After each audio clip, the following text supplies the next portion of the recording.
On today's show, I'm joined by Voja Medic to talk about Nikola Jokic's decision to skip the World Cup. But more than that, we're going to talk about what's next for Jokic now that he's an NBA champion, as well as some other layers with it all. This is Locked On Nuggets.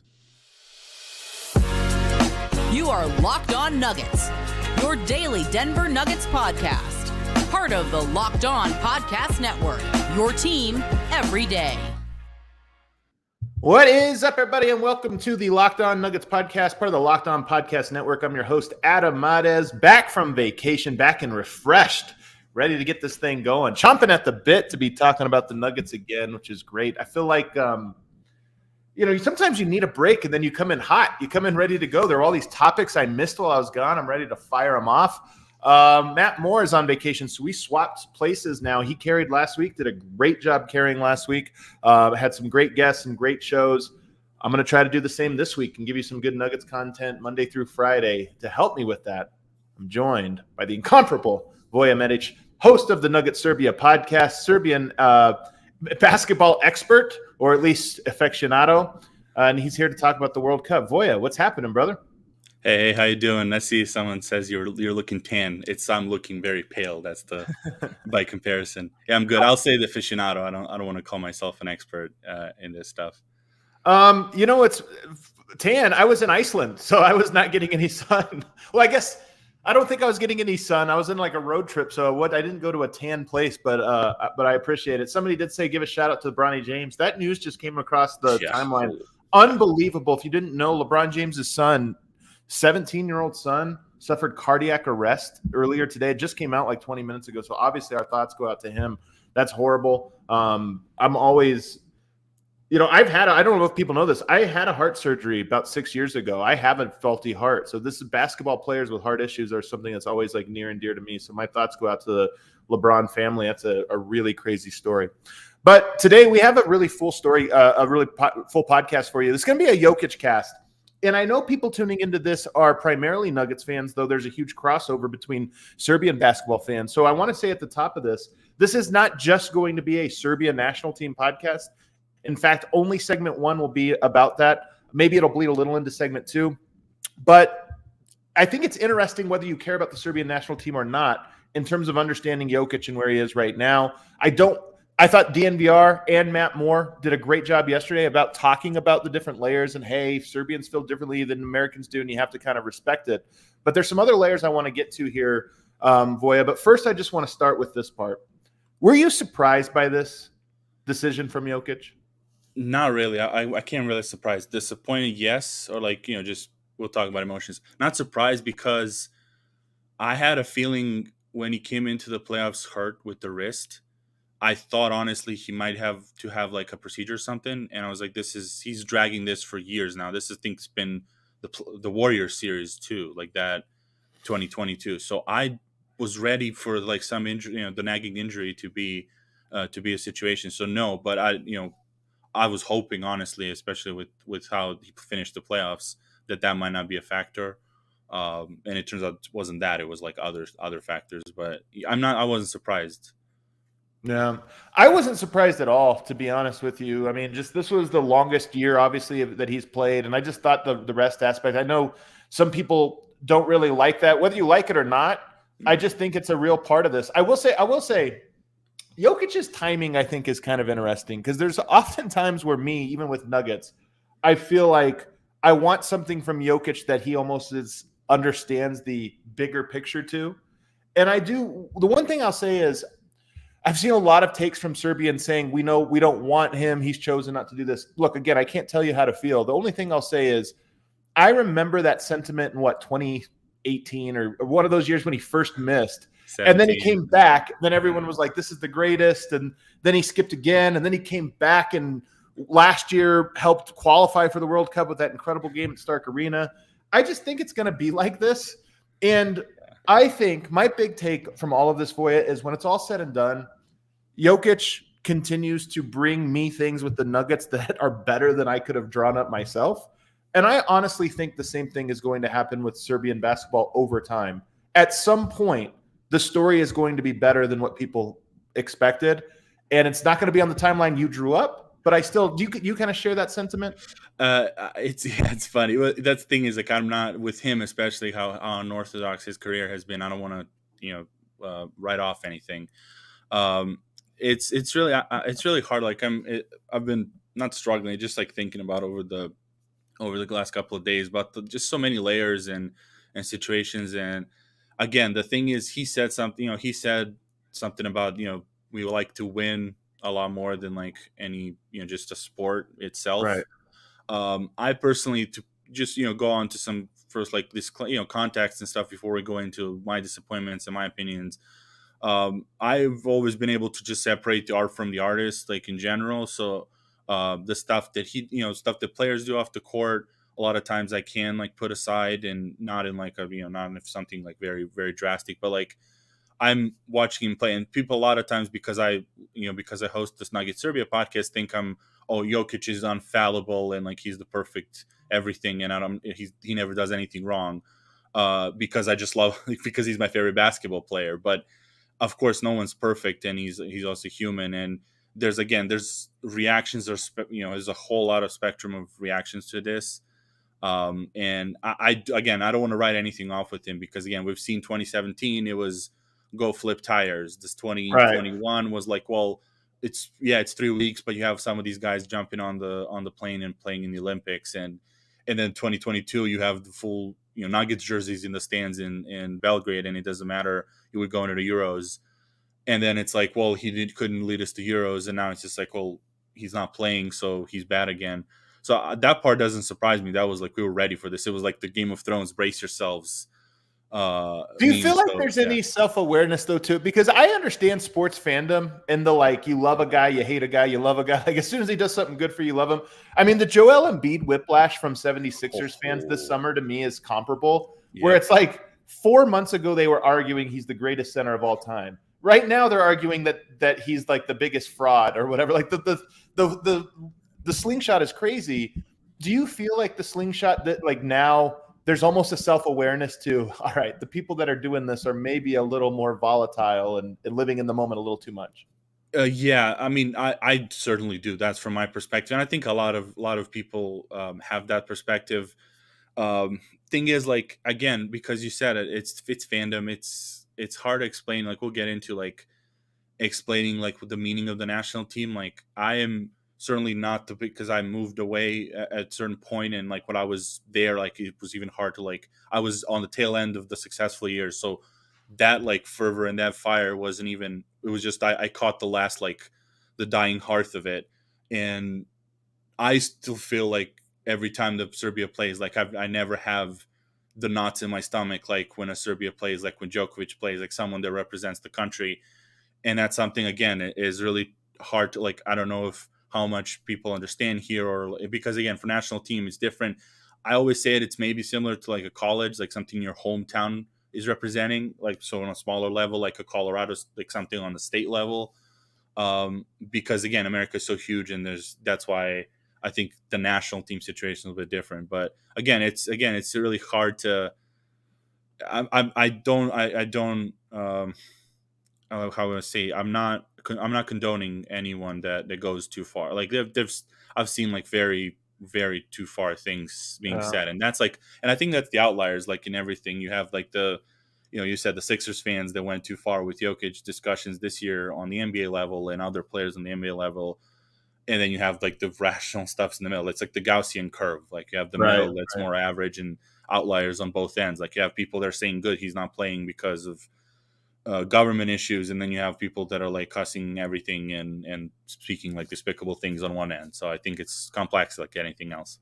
Well, I think at the heart of this, in some of the messages I've received or just replies, somebody said something like, Adam, your nation's identity is the core of who you are. How could you possibly turn your back? And I can remember thinking, like, I'm a more patriotic person than most people. It's like not in vague to be that patriotic these days. I am, just personally on some level, like, still proud of like the American ideals, but I don't identify myself as like American first. Like, that's not like, if I'm writing all the things that I like identify as myself, that's so low on the list of things. And I think for Serbians, it's very, very high.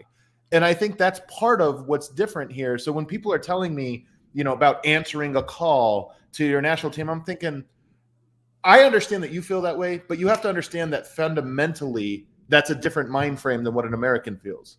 Yeah, exactly. I mean, that's why the rift comes in. That's why I was a little bit active on Twitter the last couple of days with Nuggets fans and interacting more than with Serbian fans, because again, like in Serbia, it's again the spectrum is wide, and I have opinions and I'll express them here. But it was more that of just like you don't like when you don't understand a context, like it's really tough then to hear your opinion of like just coming in with, oh well, he's not getting paid, or oh good, he's resting up to do a repeat for the Nuggets. Like that stuff is just kind of like salting the wound, like adding fuel to the fire already. But even the paid part, Voja, real quick, just interject. Yeah. The paid part, because I see a lot of like Americans reply with, yeah, well, if it's $50 million, this or that. And that almost shows you the American mind frame where money in your job is almost more of your identity than your nation. And again, I don't even think people realize that is like so inherent, intrinsic in who they are. And Serbians don't understand that probably from the American perspective. Yeah, that's the thing is because it's, again, that's why the impasse comes so quickly. It's not like the down the road. It's literally the crossroads immediately at the cultural differences, again, which is not saying anyone's right or wrong. It's just that it's a difference, but then not understanding not trying to understand the other side and being like, maybe I should sit this one out, and not like comment on stuff that I don't understand is my opinion generally, because I live in America, but like I certainly don't interject myself in a lot of historical arguments that are and issues that are inherently American, because again, it's something that I'm not yet familiar with. And the thing is, like, you guys from DNVR and a lot of Nuggets fans, to a lot of their credit, and I've said it in interviews in Serbia too, but Americans are curious generally, and so a lot when they don't know something, like they would want to find out. Like that was my experience over these years of like, oh, where are you from? Serbia. Oh, let me read about it or ask you some questions. And so you understand. You've been last summer and you saw like the excitement about the national team. So now you understand. So now you have the context to have a discussion of what that means to us and what about the national pride thing, and like you identify yourself as Serbian. And maybe like for Americans, it wouldn't be one of the first things. Is again, that shouldn't be like your core thing. Like again, people are complex. It should be a list of things. Mine certainly isn't like, well, it's only Serbian and I'm going to identify myself based on the successes of athletes in my country. It's going to be it's going to be a huge list. Again, as like we care a lot about the teams that play for us. Like I've watched the FIBA 3x3 tournament. I was like watching with a knot in my stomach. Like I wanted Serbia to win whoever they play, and they've won like 5 times in a row. Like every year there's a World Cup. Like, but you want to win every time. 3-on-3 is big out there.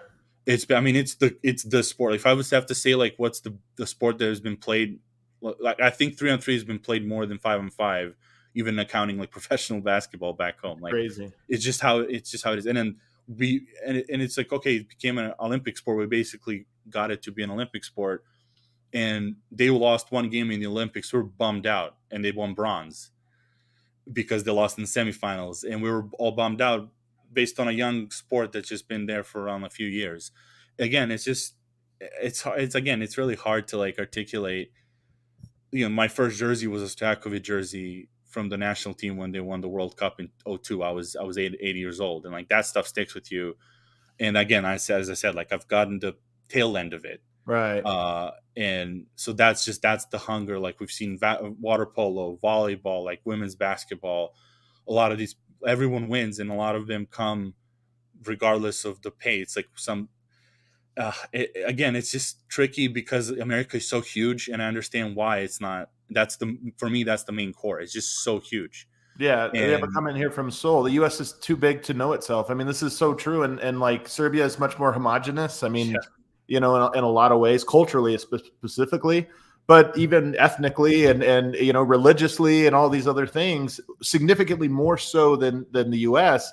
And so it is just a completely different aspect. But I want to get in. So that part I think has been well documented, and I think people, especially people that follow my work and my colleagues' work through DNVR, different things, have kind of gotten to know that over the last year. But I want to get into some other layers on the other side, including about is the Serbian national team kind of in disarray at the moment. Perhaps there's also some of this that's leading to some players not playing. But first, I want to tell you guys about FanDuel. You can take your first swing at betting on the MLB at FanDuel and get 10 times your first bet amount in bonus bets up to $200. That's right. Just bet $20 and you'll land $200 in bonus bets, win or lose. That's $200 you can spend betting everything from the money line to the over-under or who you think is going to hit the first home run. All on the app that's safe, secure, and super easy to use. Plus, when you win, you can get paid instantly. There's no better place to bet on NBA than FanDuel, America's #1 sportsbook. Sign up today by visiting FanDuel.com/lockedon to get up to $200 in bonus bets. That's FanDuel.com/lockedon. FanDuel, official sports betting partner of Major League Baseball. Be right back with more Locked On Nuggets.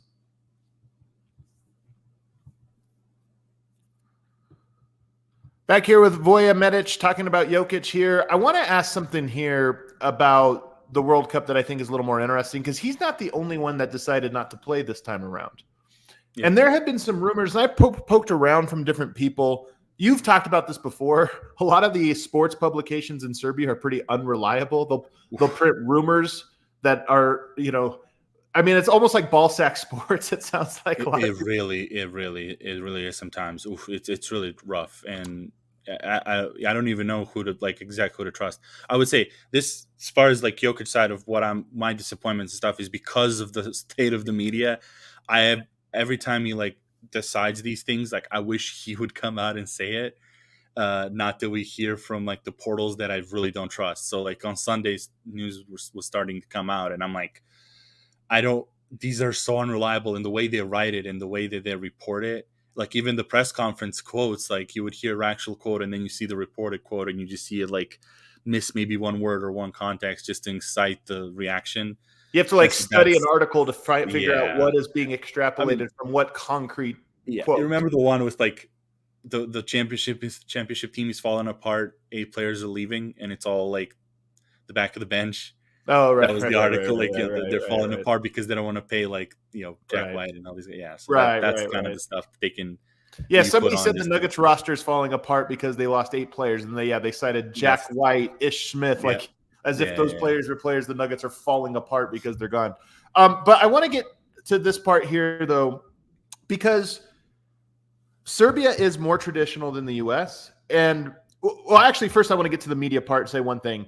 The relationship, I'm so curious about the relationship between players and media, or really media and any entity, because to me, the more there is conflict, the more there is a break on both sides.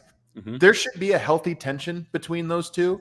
But when there's too much, it becomes like North and South Korea, where they're almost not even, communicate. It's so hard that the information that gets out and the conflict becomes so great that they're almost just constantly at war. And it sounds like in Serbia, some of the sports publications feel that way, and it's too bad. But the part I want to get to here is Serbia is so traditional. The World Cup, with pro sports, with the way the world exists now, it's different. Whenever I hear the old legends, by the way, going back and learning about Danilovic and Djordjevic and and Bodiroga and all these guys, I love those stories. I think they're great. I can't ever fully feel them the way Serbians do, but I really appreciate how great those stories are to me, and I can only imagine the way it feels to Serbians. But at the same time, I just understand that the world is different. Oh, yeah. That to compare today's era to them, I saw somebody say, even if he wins 1 gold, he'll still be 7 behind Bodiroga or whatever it is. And I keep thinking, guys, stop. That was the world back then. It's like saying you can't catch Bill Russell. It's a different league. It's a different era. You have to contextualize that. But that being said, the U.S., Spain, the countries that have taken over the last 20 years in international competition or have continued to win have made dramatic reformation. And I kind of look at Serbian basketball and I look at what I've heard of Coach Pesic, that there have been these insanely long and intense practices in between back-to-backs, which is just absolutely absurd. Some of the selection process and just not modernizing the process and admitting it that the world has changed, to me seems like that could be the core of some of this. And then I see some of the Danilovic, I know, a legend who's now the president of Serbian FIBA Basketball Federation, who I've heard, by the way, is a thorny personality, a well-known thorny personality. But he has some very pointed comments about Jokic that are dude, what are you doing?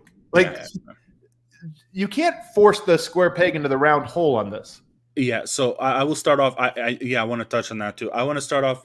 Thing is, like, it's really, again, people. I'm apologizing to everyone because this is really a complex topic and it's sometimes hard to articulate in a way that, like, we can, allow for time.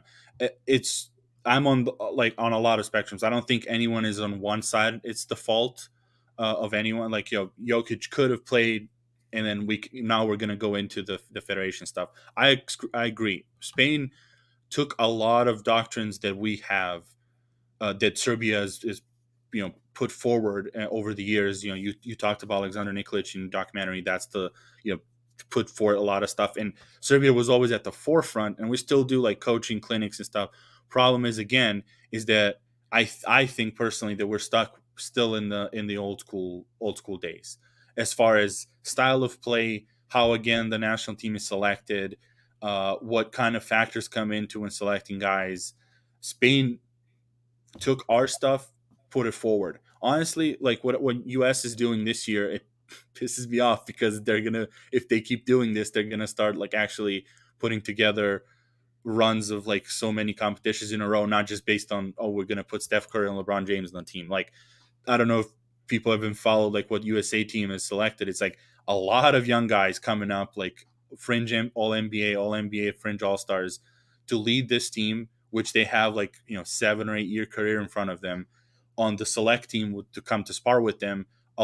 Basically none of the vets, just young guys, and a few of them that were in the qualifying national team for the new FIBA rules with the qualifiers. And for me, that signals like, hey, they want to actually set the hooks in these young players, that it's cool to play in these FIBA competitions, that there is some pride in like going to and wearing that USA jersey and going to the Olympics next year and doing your thing. And again, then you have like Halliburton, Josh Hart, Jalen Brunson. Like, first off, the rosters is really constructed well, but then they can then in a few years like keep this train going. The young guys coming in, Jalen Green, all these, they're going to be looking at these guys in front of them and be like, hey, I want to be on that team. I want to do what they do, especially if they come in and be like, man, that was so cool playing over there, being in that environment, like a team tournament, like almost like an AAU for like the pros. That's the way to go for Serbia right now. First, I was really disappointed with the last Euros. The style of play, I personally believe the Jokic was not utilized completely. Of course, it was ridiculous. This is what I mean. Like, we talked about this before, but the idea in Serbia about the team is more important than the individual is only partially true. We also know that the individual in basketball is more important. Like, some individuals are just simply more important. And I was so infuriated watching Eurobasket as that lead evaporated with Jokic on the bench, just thinking, play the guy. And that's what I mean. Some of these old school things.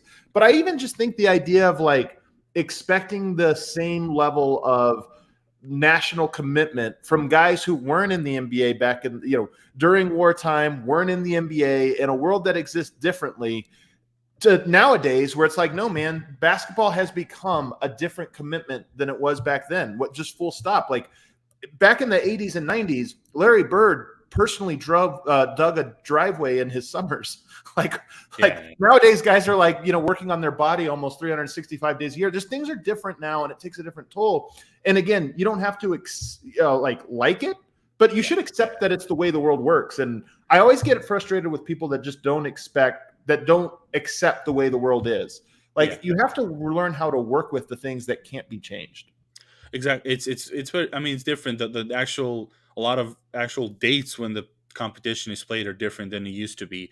Right. A lot of the, again, going back to like a lot of discussions online was like, oh, he's not paid. The thing is, it used to be, and it still is in a lot of cases for these like role player type guys where, besides the actual advancements, because I do believe, my theory is like a lot of players that are on the fringe of being something much bigger, when they go to national team, it helps a lot. Like, I've tracked like a bunch of players over the years, including USA players that went to the World Cups or Olympics or Euros and came into the season like just shot out of a cannon. Like, just this year you have Markkanen and Porzingis having career years, coming off of, Porzingis wasn't on Euros, but he was in the qualifiers. Markkanen had a great Euro.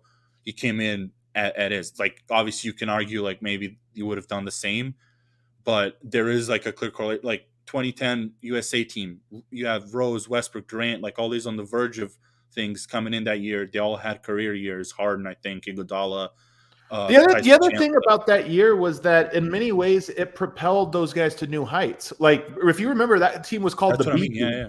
And them Yeah, going yeah, there yeah. actually became a thing where it was like, yeah, see, we did what you said only LeBron and them could do. We did it. And I know it sounds funny because it was Kevin Durant, but at the Yeah, time, but he it's wasn't, 2010. Yeah. yeah, he wasn't quite there yet. So I think that was a cool, and I actually think Team USA still has a little bit of this, but could maybe even do a little bit better of the, hey, yeah, but come, it's your turn. Like people are saying, oh, the LeBrons aren't playing this year. You can do what KD and Rose did, which is now become the guys through a great performance at these tournaments. I think the flip side of that is that you had players like Damian Lillard do this and not play well. So there's always a risk of That's fair. Yeah. you go there and don't play well, you almost like lessen yourself just a tiny little bit.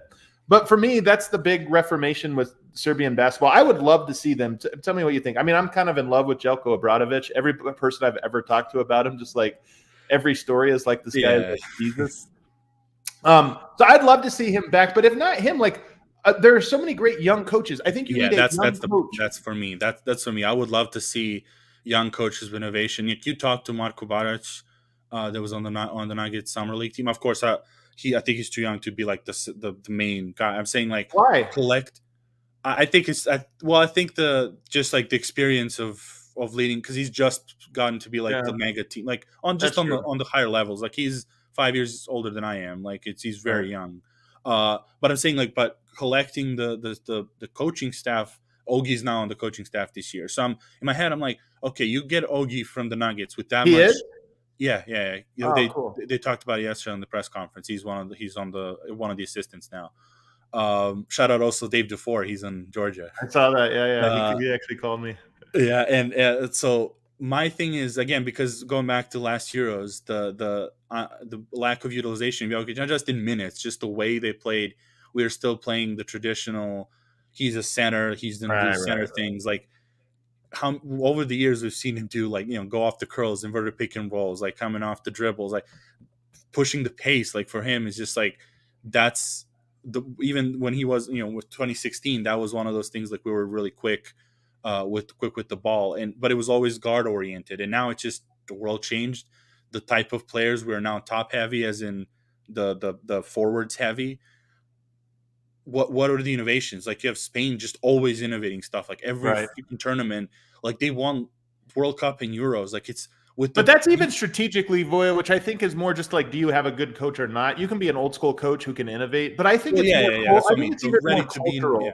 It's more of the idea of like, hey, we really will be better with Jokic and Bogdanovic and any guys that are in the NBA. So what does it take for us to get them? And is it this principle that it is good to make the full commitment and do 3-hour practices on one off days in between 2 sets of back-to-backs? Is it morally good, or is it actually just ridiculous and unrealistic? And I think traditional-minded people and traditional-minded entities look at things as value, propositions, as it is good because we've always done it and it's our way, that we grind these guys and we push them to be mentally strong, versus this is actually the best basketball player in the world. We probably don't need to test his mettle in a 3-hour practice on an off day in the middle of a tournament. He probably knows what he's doing. He's an adult. He's a pro. Let's make our schedule actually fit to him, not because we're just catering. People will say, oh, you just cater to stars in America. Sometimes it's catering to logic. And I think that there's probably a little bit of that can be healthy.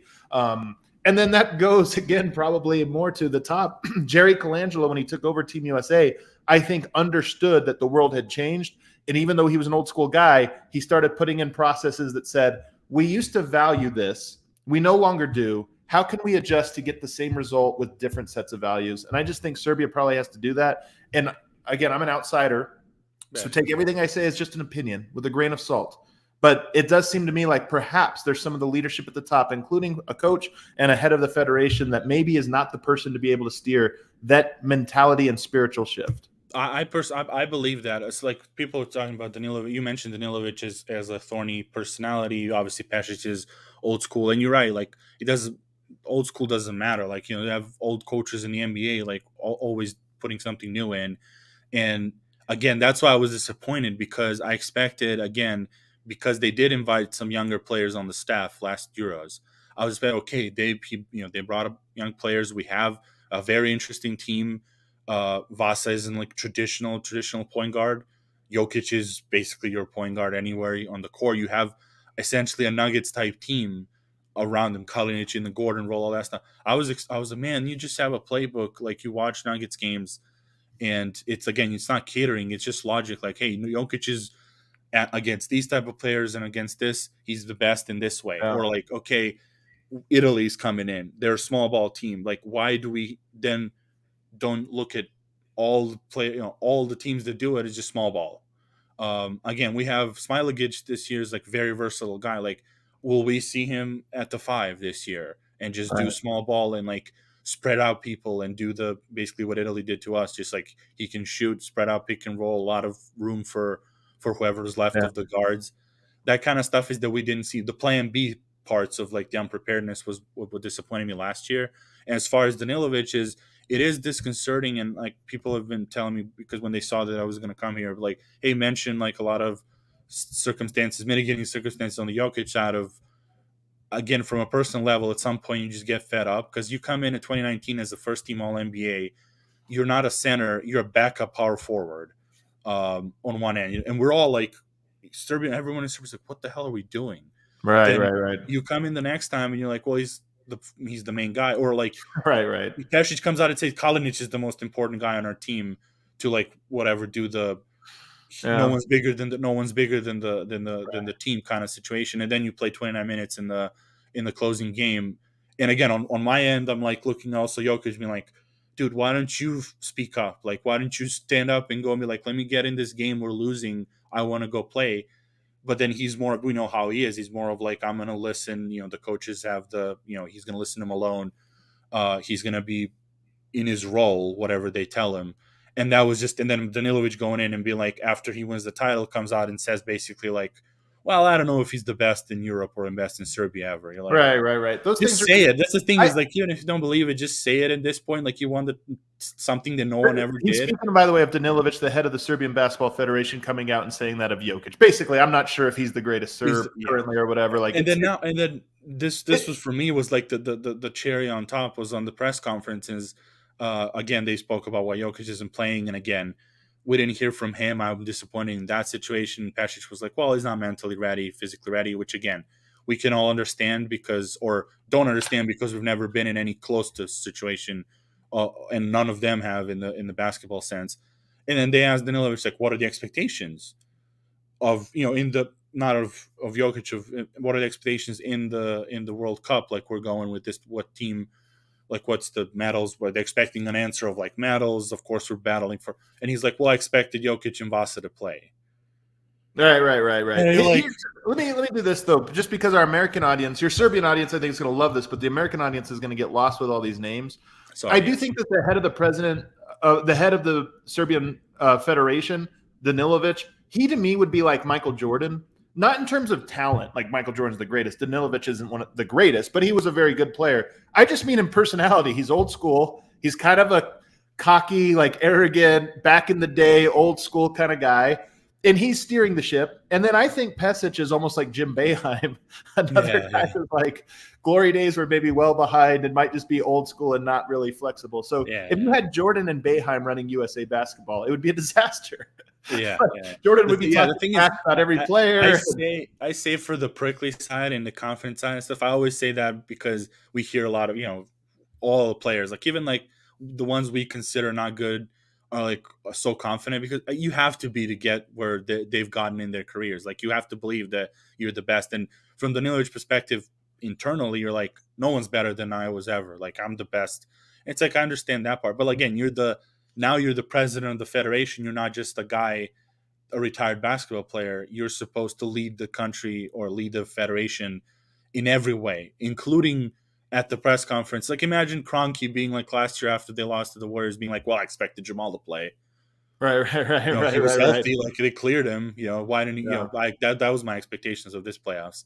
Instead of being like, well, we were expecting to fight, and not, And the result was he came back later maybe than they wanted, and then won a title. So you're right. The results. And this is why, and we have to move on, but this is why I see this comment from a Serbian. Adam, you speak from NBA stance. We don't do that here. Everybody has to work. Those with most talent prevail. And by the way, this came to my thing about maybe not running the practices so hard and doing all these things and adjusting to the players. That comment came in response to that. I know. What you are talking about there in a philosophical term is called a normative value, meaning that is the value from which the decision starts. What I'm saying is I understand that. I'm just saying that you're going to run into the same results over and over again because the ground that we stand on has shifted. And if you continue to operate as if it had not, you're going to continue to get these results. Maybe you get a very jingoistic Serbian player as great as Jokic who says, forget the way the world has changed. I'll wreck my body. I'll do this. Maybe you will, but almost certainly you will not. So you can either stand on your traditional values. In my opinion, again, this is just my opinion, you guys, but you can either stand on your traditional values and probably continue to get the same results, or you can say, okay, the world has changed a little bit. Players have changed, whether we like it or not. How do we adjust ourselves so that we get the best results and be results-based?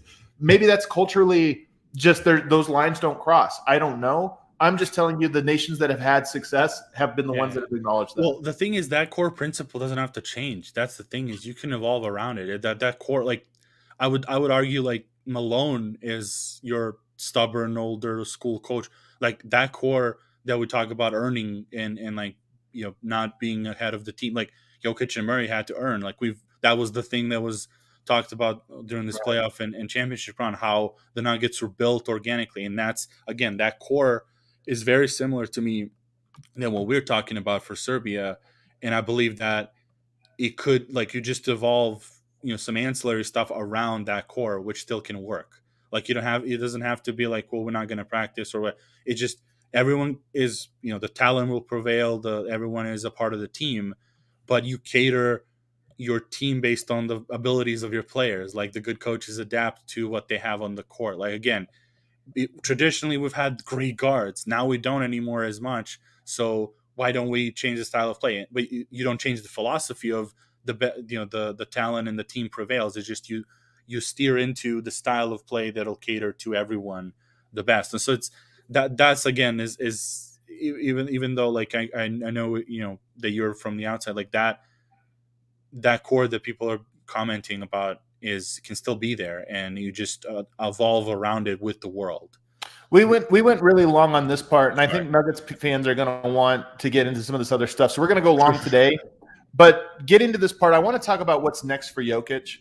And one thing I wonder, let's forget the national team aspect of this, because I do think Jokic has learned to compartmentalize those different things. Oh, yeah. Learned that better than any of us. Yeah, better than any of us, just because I think he's gone through it now and he's kind of learned. But now if we go back to Jokic, the Nuggets player, the NBA player, winning a title, do you feel like there is a pressure that is off of him?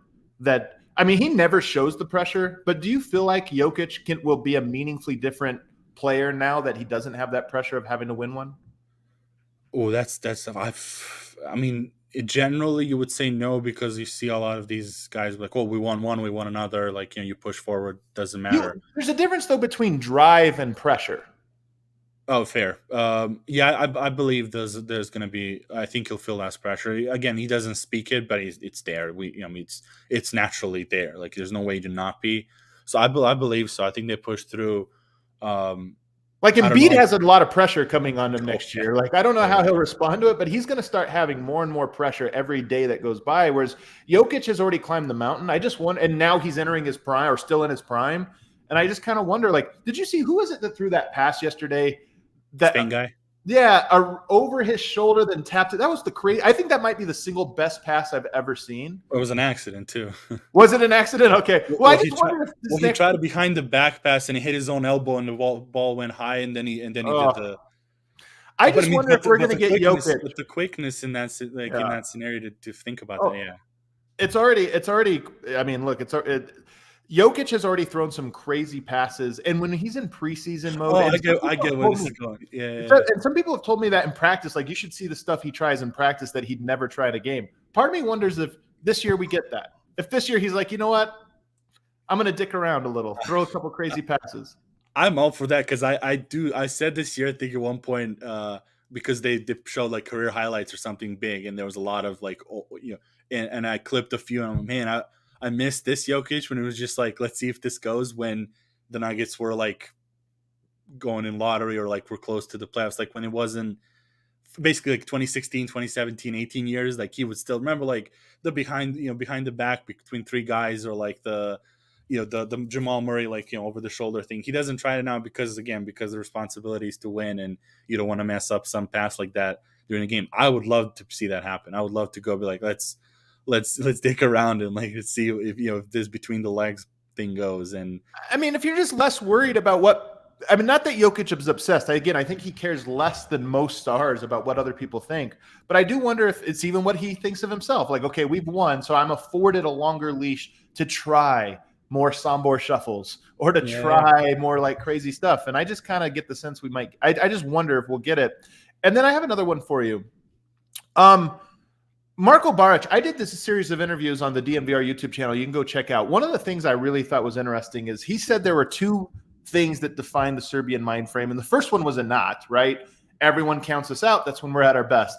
But there's the polarized version of that, which is, but we also suck when everyone counts us in. Yes. And I wonder if like Jokic has climbed the mountaintop. He's number one in almost everyone's rankings now of best players in the NBA. And I just wonder if there's is this bad? Is there some like, oh, I wouldn't be. If you told me like next year he comes in and you just see him like 2019 start of the year, even though he had a bunch of game winners, but if you're not like physically, I mean like just like okay, I guess I wouldn't be surprised, because that's one of those things you get to mountaintop, and it's that again you got the title and you're like, well, I got the title now, I can like it can be chill again. I think it's human nature and not be just Serbian, but you're right. Like every time you talk about the national team, every time we were like the favorites, nothing happened. Right. Like so yes, like there is a chance. I don't think it'll happen, because I think there's a team around him that is not going to allow it. Like the personalities are tailored well around him that it's not going to happen. But it would be hilarious, and it probably would be. It's not a 0% chance for me, honestly. Right. Andy Bailey went on DNVR the other day with Harrison Wind and said his hot take was Jokic scores fewer than 20 points per game. I think 20 is kind of low. Like, I just think he falls out of bed and scores 20. Yeah, no, that's but I wouldn't be surprised if he scored 22 a game if next year was a more passive Jokic in the regular season, at least early on. Do you feel it's more likely that he's lowers his scoring or ups his scoring? It's the thing is, I don't. For me, it's the factor of MPJ and Jamal, how they come into the season. If they're cooking, I could see that, because it'd be like, cool, like the guys, the guys are doing it. If again with the bench, again being the question mark, he might have to do it again. Just like the amount of points in his hands might have to be 25 again to be like. To do what they did last year in the regular season. So I don't know, but it is a funny take. It is also like how he is as a player. That's why it's so complex to talk about him in any context. Is you wouldn't surprise you, right? Like, I mean, yes, 20 points is like a little for him now because he's such a high level at this point. Like he doesn't, barely misses and stuff. But would it surprise us? Like, would it surprise be 22, 21 a game and like 10 assists and, 12 rebounds and just do the, 10, 11 shots a game kind of deal? Like, no, it wouldn't. Nothing would surprise me at this point. I don't think it'll happen. I think he's matured enough to, especially now knowing how to win a title. I don't think that's going to go that way. But I wouldn't. Again, not a 0% probability. The last thing I want to get to here is, I famously a couple years back speculated in large part because I just heard talking to people. Wouldn't be surprised if he retired earlier than most players. You push back on this with me in a private conversation, but we'll have it publicly now. And you not push back. It's just more about here's another angle to look at this. And we always said because Jokic, has other interests outside of basketball and he loves Serbia so much. And maybe he just wants to go back to his horses, retire young, and seems very family oriented. I want to start by saying you said Serbians that come to the U.S. specifically, you can almost break them into two categories. There are those that come here and find a Serbian circle of friends in America and then almost become more Serbian in some ways, and that they miss the homeland and they kind of insulate themselves from American culture, and that's a very common thing. And then there's others, and you found yourself to be on the other type of this. By the way, Marco, who always comes out to our takeovers, he's from Chicago. He comes here. He's expressed a very similar idea that in Chicago, there's a lot of Serbians, but they kind of stay in their own area. It's almost like they've built Serbia in Chicago, not that they've become integrated and assimilated. You say you're the other type, where you came here and said, no, I'm going to ingrain myself in American culture. I'm not going to allow myself to be drawn into that. What is that distinction? And where do you see Jokic as like firmly one or the other? The distinction comes from just the main core for me. The reason what I believe is just how you adapt, how your mind processes leaving, and like why you left and the reasons. And again, that's a whole different, like deeper conversation and personal that I won't get into, but it's just like how you process. Okay. Like I left home, and one side believes maybe that by leaving, that means that they're not Serbian anymore, or they will forget the stuff that they like over there, or are so they left, but are against, or like averted by, or not, are not even dejected. It's trying to find like an adjective, just like they don't like the culture here, or like they don't like some parts of it, so they're okay, we're gonna cocoon ourselves into our own thing like it was back home, and then again sometimes romanticize and create like honestly like a nostalgic nirvana for them in a different country. For me, it's always been like, okay, I'm leaving, I'm never gonna forget what was Serbia, what that means to me, and I'm gonna carry the best of it with me, and then I'm gonna take the best of another culture, which is in this case America, and I'm going to like then forge my path forward, and then basically open a lot of doors more than I would if I just cocoon myself into a Serbian community, or just like eating only like Serbian food, or watching only Serbian stuff, and just essentially isolating myself and living in a bubble, one foot in Serbia, one foot in America, but mentally neither. So that's my like kind of, because that's why I'm in the second group of like I'm ingraining myself, but not forgetting, just like moving forward. Right. Jokic, from how it looks like from the outside, and again through the experience I've seen, like all the the variations, he looks more on the side of the first side of like he brought Serbia with him. He doesn't really try that much to like incorporate himself into American culture. He does this, comes in, plays the basketball game for a job, and that's it. Yeah. And it's nothing. Again, this is nothing wrong. It's just like explanation of what do you think about Jokic? Because Jokic, one of the things I've always said about him is that he seems to not be that ingrained in Colorado. Like right. He almost feels like he sets up shop here and works, and that's why he flies out right away. And so for me, he does seem like, I don't know how many American friends he has outside of the team, right? And he just seems to me like the first type, the type that almost has a longing to be back in Serbia. Yeah, I believe so too. I mean, again, there's nothing wrong with any of either of the two. It's just like different approaches to how you cope with leaving and like switching places where you live and being away from your family, everything familiar, for you in his case, probably like in my case, 19 years of Serbia, like going into somewhere else, and like again coping differently. Again, when I came in, I was the first couple of months, I was the same way. I'm like, this all sucks. Like I hate it here. And then I just had to like sit down with myself and be like, does it suck, or do I just have an attitude right that I don't want to accept that I'm here, that I'm sad that I'm here or something, even though I want it to come. Like it's human emotions. And the culture is so foreign. Like honestly, I said this in the documentary, but Serbia is not really east or west. The U.S. is very west. I mean, it might be like in modern times, the tent pole of the West. And Serbia not being that, like anytime you go, one of the reasons I always say I love to go to Seoul, Korea. It's one of my favorite cities. And in large part because it's so foreign. It's so much the East.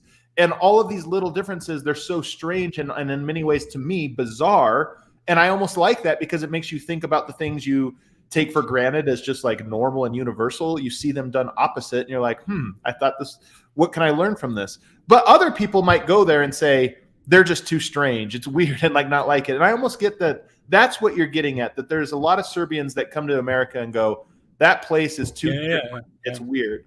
Yeah. I mean, it is. And that, again, this is just how people like one of the best advices I've gotten is from an uncle that my mom's first cousin, that he lives in America and lived here for years. And it was before I came here, aside from anything like, logistically, it was just keep an open mind about you're going to another place. Like, don't scoff at anything, don't judge before you understand.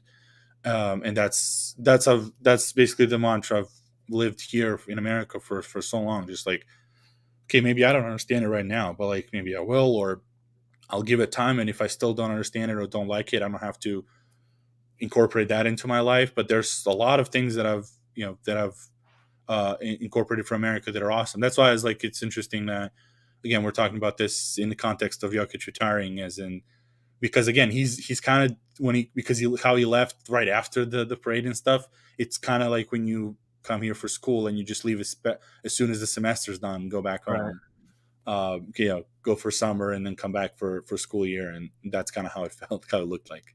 But the reason this ties into Jokic's retirement, early or late or whatever, does he have a full career, is you kind of shared that Sombor is still a small town in Serbia. And that one thing is that the small town, maybe with school and this or that, you will get a better education than the U.S.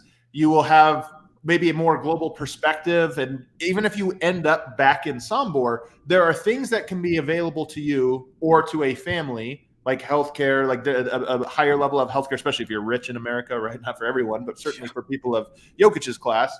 School, same thing, of Jokic's class, you can get the best schooling opportunities and different things.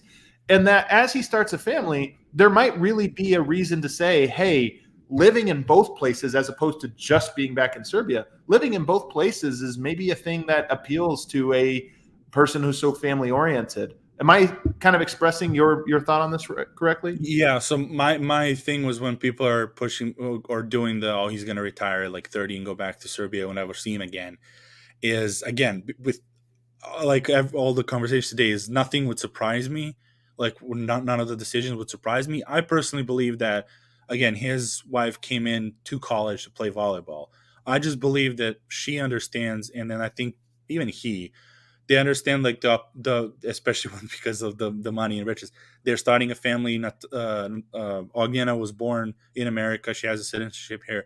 Just the opportunities for education and paths in life are way different, and more. There's more options here than she would have in Sombor. So I believe that comes into place and to be fair to everyone's, like, when they were discussing he's retiring early, is before the family stuff. It was like when he comes in with the shirt of like, I'm playing video games, I'm stopping video games, to, there's like the kid stuff. I believe, like, when life gets involved, like personal life, it's same, we talk about like LeBron leaving every time, and it's like he went to LA, personal reason, personal business reason stuff, and eventually was like, I'm not going to leave Bronny's here in school. I'm not going to separate from myself. So I'm skeptical of him just like pulling Ognjena out of second or fourth or fifth grade and being like, oh, well, now you're going to switch completely culture and we're going to uproot you and go back to Serbia into a small town and then, figure it out from there. So that was, again, this is really like wild speculation. I have no. Well, we don't know. Like, we can't speak for them. We're of course just trying to someone, living in America, that like that would be like the train of thought for me, would be like, okay, she might have more opportunities than I ever had as a kid in education, in obviously medical care as well, like anything, God forbid, like that happens, stuff like just more options. Like for me, that I think that's something that shouldn't be underestimated when that comes to mind. Yeah. I don't think Jokic will be like Dirk, who lives in Dallas and has just made that his home. Yeah, I don't think it'll be like that, but I do think it would make sense to me that splitting time for longer as you raise a family. Also, just like, let's be honest, man, your kid starts going to school, moving them, not just. Well, that's what I mean. Yeah, exactly. I think about this all the time with my girls. I moved them before my youngest got to school and my oldest had only been in kindergarten.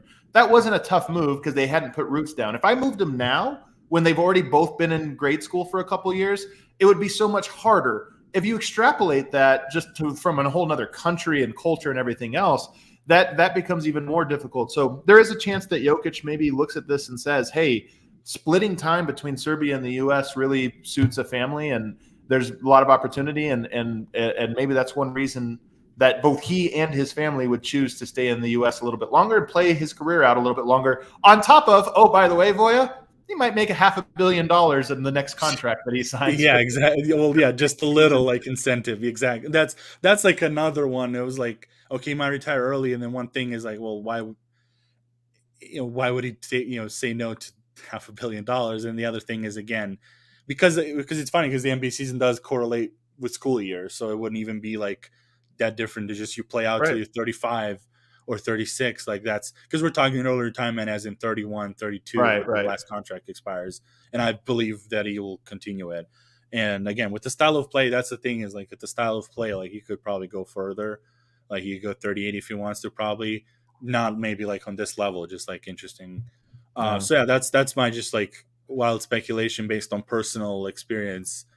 And just I think how people operate. It's good cultural mind frame. Lastly, I'm going to end it with this, and I just want to I'm just going to give a speech, and then you can agree or disagree. But again, while I can't tell Serbians how to feel, or really, all I can do is empathize with them with how they feel. But I do want to share one perspective, which is, and I know this from personal experience. It's hard to separate what does this mean to me versus what should it mean to him. And one thing with the Serbian national team, I hear people, they obviously want to watch him play and they want to watch Serbia win.